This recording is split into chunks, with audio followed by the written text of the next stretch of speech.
that anyway. Then he had this to say as well. So fair enough, he's reading it. So do you have nothing to worry about? Somebody wrote this for him, and he cut out of it, right? It's here. I'll show you. Those who think illegal money has no connection with the financing of... Hang on. He was talking about, he was talking about the increased terrorism in this part of Africa due to illegal mining that they believe is fueling the increased terrorism. The more minerals of Africa that are being illegally exploited are the reason why insecurity and terrorism is increasing. Kolu, finish your statement, please. Those who think illegal money has no connection with the financing of terrorism are surely mistaken. The international community has both the moral and legal obligation to help in this cause because it is outside money, not African money, that fuels the illegal operations. We shall be knocking on this door of the international community to answer the call for justice, peace, and fair play. Key to our collective efforts against terrorism is the need for a fully operational regional counter-terrorism center. This center will serve as a hub for intelligence sharing, operational coordination, and capacity building throughout our region.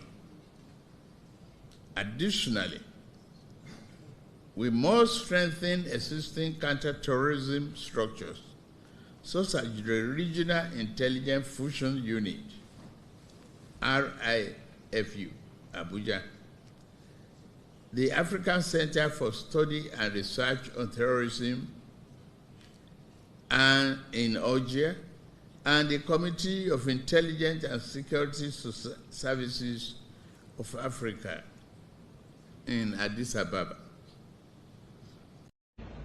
70 years old man. Again, I told you, he's reading it, so it's easier for you to, you know what I mean? It's all just words. They lack no real substance.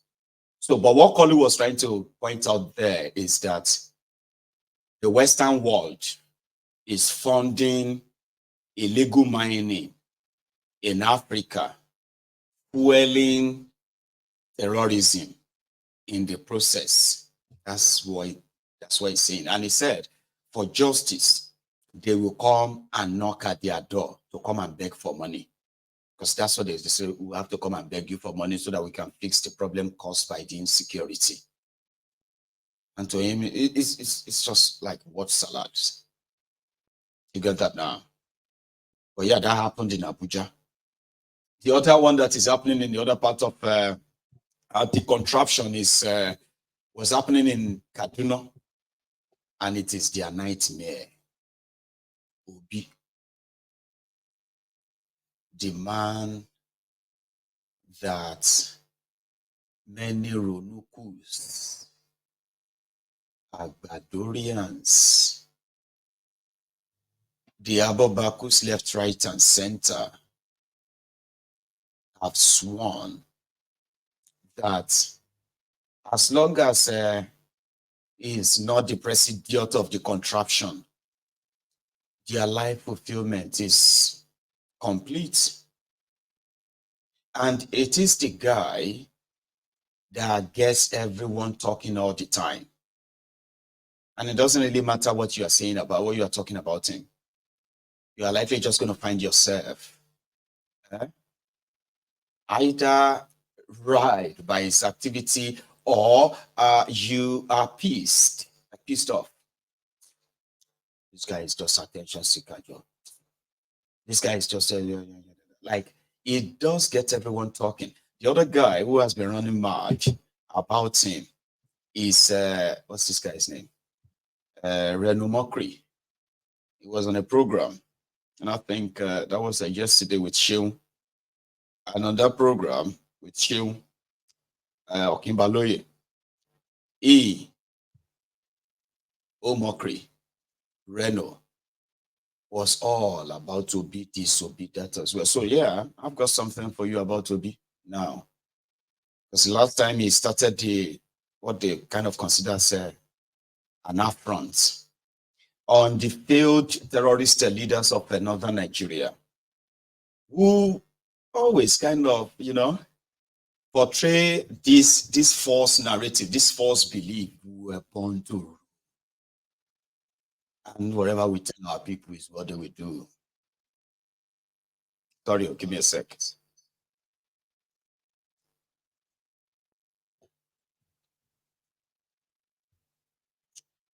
Whatever I tell my people is what they will do.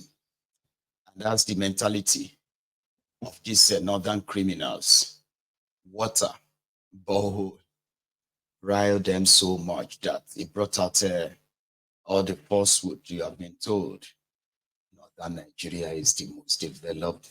Northern Nigeria is oh, you want to see bigger, the best road. You want to see this or that, but there is no water. Now, water is a big problem in Nigeria. Water is a real big problem in Nigeria, and it's just not, it's not just in northern Nigeria, including southern Nigeria, but it's so worse up north that a man who could give them just 5 million naira, 10 million naira to construct a sort of a source of water borehole, which now got a lot of the supposed born to rule lunatics and their ass lickers talking, okay, where the public fund that should have been used to provide public water was never used to buy, to provide the public water, but probably to buy them ticket to go to Mecca and go and pray every year. Subsidizing Hajj, while education, healthcare, water, all this, Anyway, sure. 500,000, 5 million borehole, 1 million naira borehole, 10 million naira borehole, got a lot of these multi-billionaires who were supposed not to have any issue talking. That didn't really make them to do anything in helping their people. They just didn't want this guy. They said Peter Obi is about to turn the people against them. You see, you better tell Peter Obi, all of them way they're closer to him, to take a look at the lives of so many Igbos who have tried in the past in the sincerity of their hearts, thinking they have something to help, or we want to go and help the people of the North. You are playing with fire, you are playing with snake. That's your own people are going to be blamed for it at the end of the day. You see, if you don't learn from history, you are bound to repeat it. That's one thing I can say to Peter Obi. But this is 2024. It seems that every man is, every man has an opportunity to kind of write their own destiny this time around if he choose to.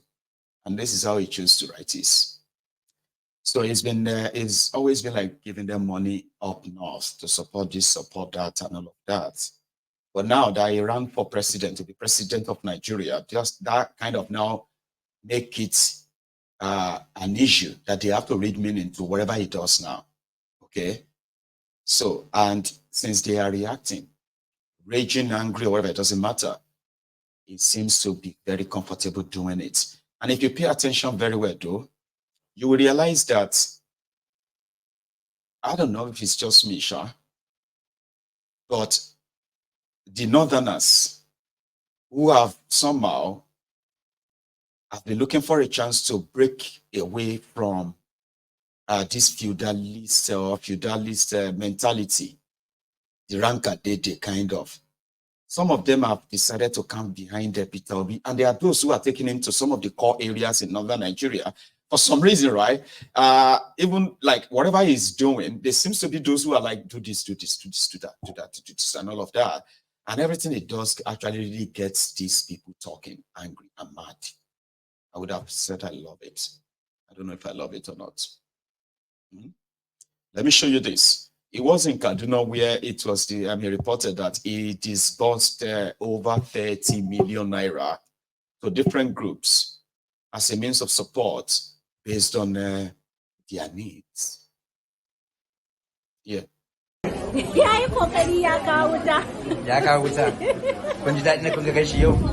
Wai sai ya kawo muku taimako, ya kawo muku donation. Insha Allah, to Allah ya sa ya ci gaba da taimaka ma mutane.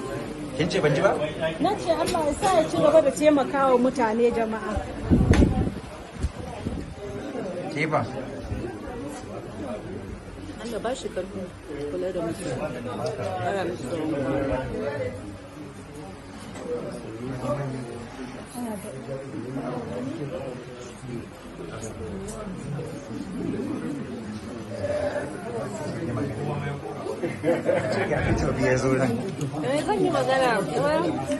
I'm very happy.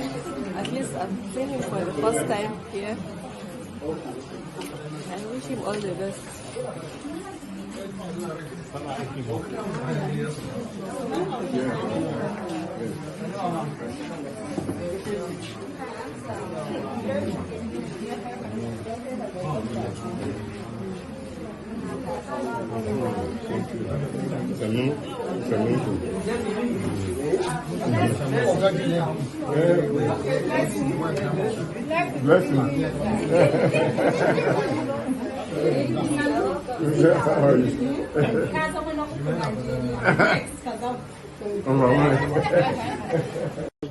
Mun ji daɗi, an gode ma Allah, mun ji daɗi.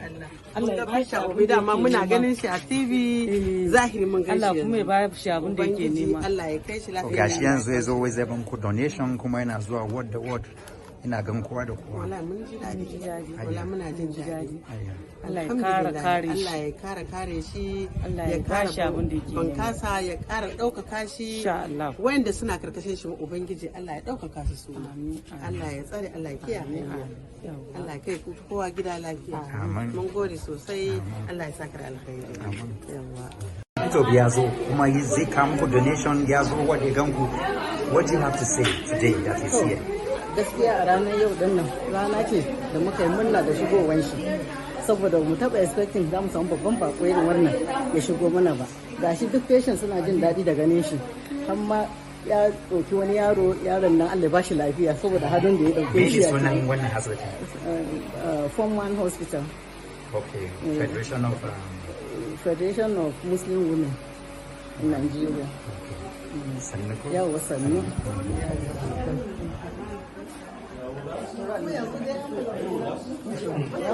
One patient here.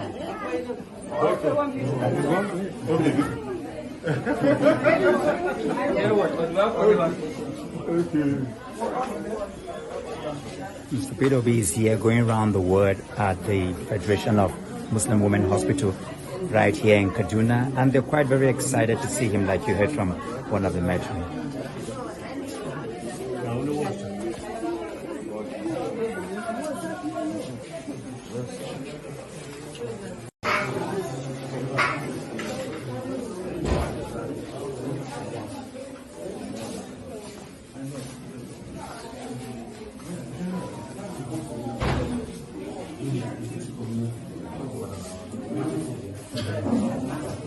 Mr. Peter Obi is right here at the Federation of Muslim Women Hospital in Nigeria, right here in Kaduna, to pay them a visit and also to donate as usual and help them upgrade whatever they are doing.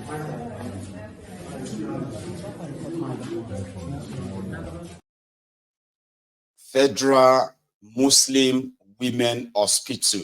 That's amazing. So he gave them 20 million, I think. Yeah, to help and support them with what they are doing, and they were so happy. Somebody said that there are people in Agulu who need help. No. But you know, he won't take cameras to go and show people he's supporting in Agulu as well. Sure, you know. I mean, let's be honest. You wouldn't expect him, right? To take all these guys and go to Agulu as well and all of that. And he actually does.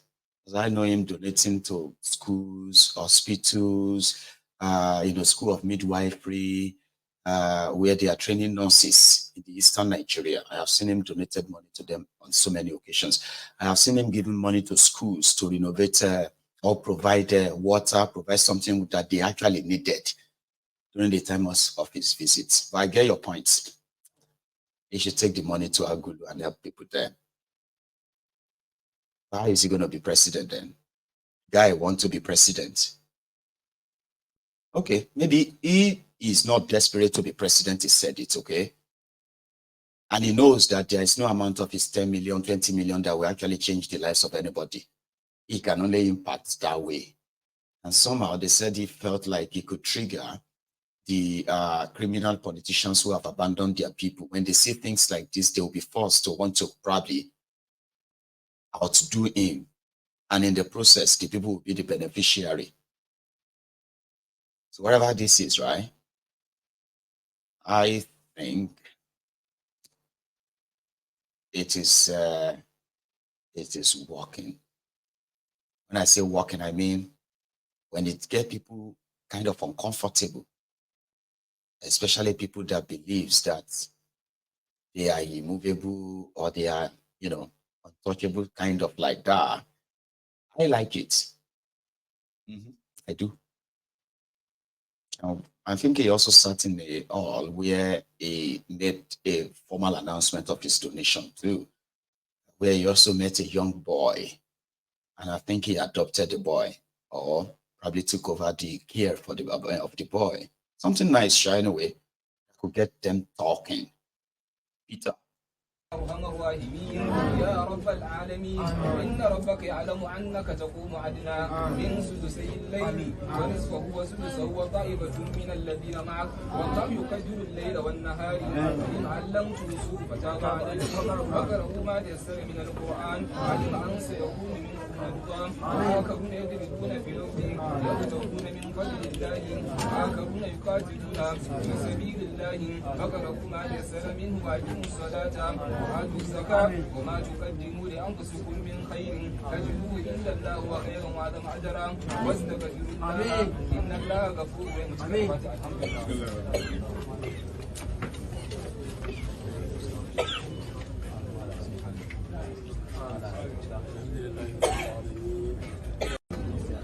To be able to support people like you, who are going to grow up and be great people. And like I said, maybe you come and sit here with me. I want you to come. Because it's about your future. No, I want you to be happy because when you're sitting so that you want to check with me. Because it's about your future.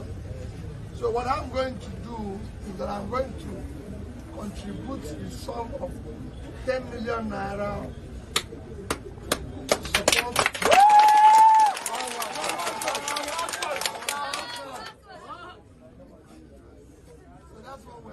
Because we want these children to grow up and be great people, for their effort and all the effort of the federal government need to be doubled by investing in these young ones.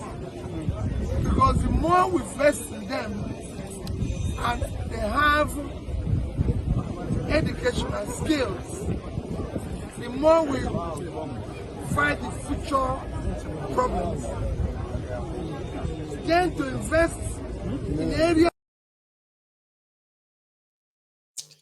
You are right. He's opposition. He's a politician. And he's doing exactly what opposition should be doing, by the way. You're right. The job of opposition is to act like, oh, see what I would have done. This is what I would have done if I was, you know what I mean?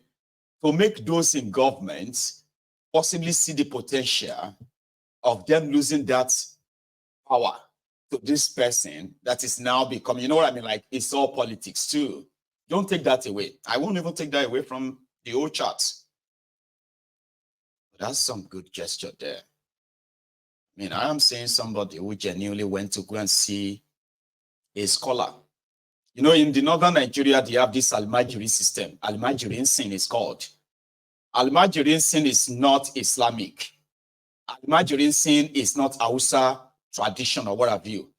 Almajiri sin is a system created as a recruitment tool for those who would need army of uneducated, unempowered young men and women to manipulate for their political manipulation in the future. That is what the Almajiri sin is. So the Almajiri sin is when you take your children to an Islamic scholar to be trained. So in the process, the Islamic scholar will train your child and they would be sent to go and collect arms, to go and beg for money and food. And they will be taught how to read the Quran. It's unfortunate that some of those who are parading themselves as politicians today in northern Nigeria, majority of them were once Almajiris. It will shock you. Historically, the elite in northern Nigeria, the children of the emirs and all of them were those educated. But that barrier has since been sort of breached. There were so many of them today who are holding positions in northern Nigeria for the emirs, for the sultans, for their own Islamic establishment in northern Nigeria. They didn't come from any rich family or any rich background. They were Almajiris, but they never went back to go and fix that problem. So what Peter B was doing there was that he met with this Alpha and all the Almajiris seen under him that is training and all of that. He had to give them 10 million naira, especially one of them that he felt like, if you have a brilliant chap like this here, you can teach him more than just the Quran then. Okay, you can teach him more than that. Now take this for other children too and what you are doing for them, okay?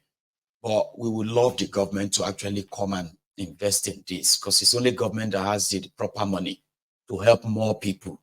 So that's why somebody said he's only provoking the government, and that is the job of the opposition. So you might not like it, especially if you are me, who doesn't like their elections anyway. So of course you probably will never buy it, and it's understandable, okay?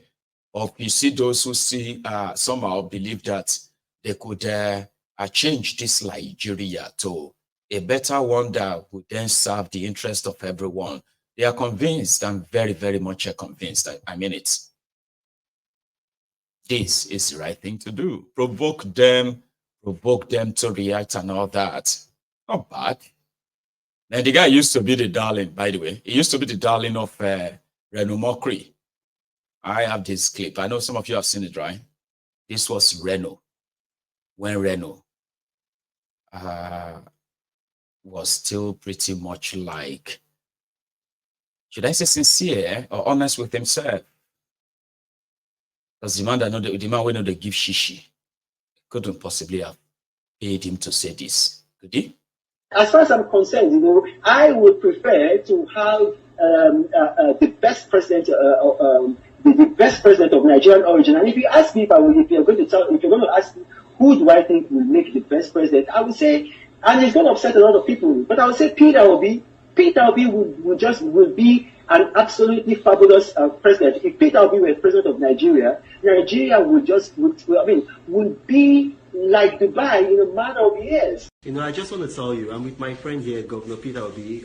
We're in DC. We came in for the National Prayer Breakfast. But you see, I listened to this man. I listened to Governor Peter Obi. And, ex-Governor Peter Obi, the plans, the ideas, this man raised the bar of leadership in Nigeria. He raised the bar of leadership in Nigeria. Since he left office, can you believe that this man does not take anything, not even like a penny from the Anambra State government? And while he was there, he was a man that built up Anambra State. Anambra State used to be almost educationally disadvantaged. And then in less than 2 years, he brought them to be #1. He left that state with a reserve. Look, we need people like this. I'm so proud of Governor Obi. I listened to him today and, I was taught, do we have fellows like this in Nigeria? I'm very proud of this man. Look at everything that he has touched. He made money for himself in the private sector. He made money for Anambra State in government. Anambra State doesn't borrow money. Are you aware of that? These bailout funds that the current administration is giving states, Anambra State, he left enough for Anambra State. I'm very proud of this man. Nuisance, Lele. nuisance lele. Today, Reno is mad. He's more than mad. And I heard that he's actually over 50 years old. That's some level of madness, though. It's beyond, oh, I'm not supporting Obi. No, guys, stop that nonsense, okay? Like, you could support anyone, you could not support. I mean, there are those who are here who are actually like supposed Southerners that they don't like the God of Obi. And they'll tell you, I don't like him, I don't like him. I do not support him. You can call them anything, they don't. Sure, you get. So it's not because you don't like somebody or you don't support somebody, that's why people are saying you are this. No, you are horrible. If you are somebody whose words could actually be filtered by possibly the amount of access you have or you have to those who want you to say something anytime. That's not a man. That's a total CC. You get what I mean? So anyway, I saw that and I put that together and I was like, okay, yeah, let that be on record so that we can move on. Right? Yeye Bello, by the way, is not giving up. The corrupt judiciary in Nigeria, they will shield him. Let me tell you how. There is already a court order that says that Yeye Bello cannot be arrested. Yeye Bello cannot be tried. Yeye Bello cannot be investigated for anything that has to do with missing money, mismanagement of public resources or fund in Kogi State. There is already a court order. Today they went to court to go and appeal that order so that they can